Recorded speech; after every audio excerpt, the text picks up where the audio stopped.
Hi, my name is Francesca, and for this week's discussion post, I'm going to be talking about the apps K-Health and LifeSum.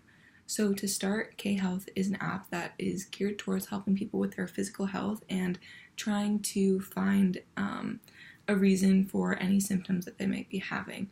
So you log on to the app and you just write out a symptom. So you could say headache, and it'll follow up with a variety of questions to help give you a better diagnosis of the app. However, it does clearly state that it doesn't want you to use the app instead of going to see a doctor, but just to help give you more of an idea of what you could be having, and just so you have a little bit more direction.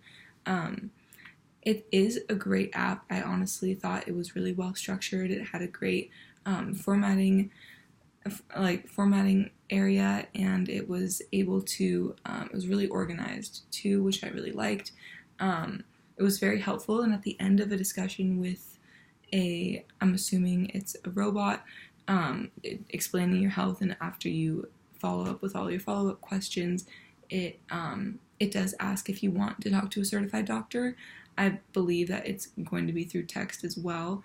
However, it is really helpful, and it does give you a lot of different options, and it does take into account your gender and your age, your gender, and I believe your weight.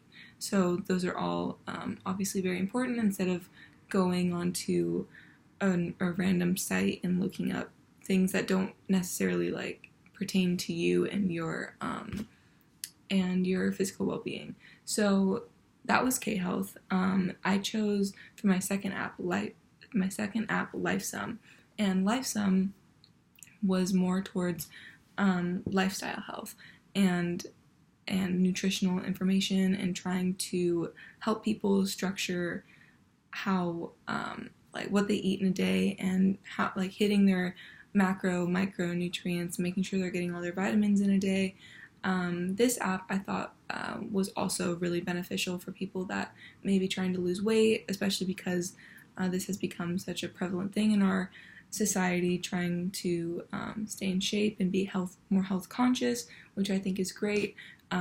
This app, a lot of the pros are people are able to take into account everything that they're eating, making sure that they're not under eating or overeating.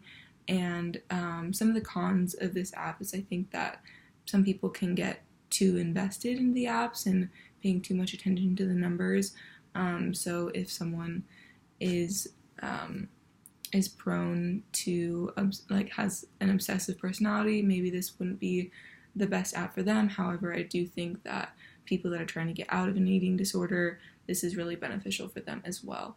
The cons of K-Health, I think, would be that people may think that just because that this robot text after answering a variety of questions gave them somewhat of a diagnosis on what their symptoms are, that they wouldn't see a doctor after, even though the app suggests and doesn't want you to just go to this app and take what they say for what it is. They want you to take everything they say with a grain of salt, but also see a certified doctor just to make sure that everything is okay.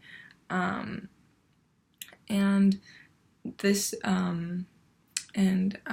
LifeSum was also very organized. It had a great layout. There were a lot of different varietal packs that you could do, including the meal plans, and those were add-ons to the app, so that wasn't free. So that is a con as well, because people end up paying for these apps monthly, and it can definitely get expensive. But yeah, those apps I thought were great. I think it's a great way to start looking into your health a little bit more, and they both had a lot of positives. So thank you for listening.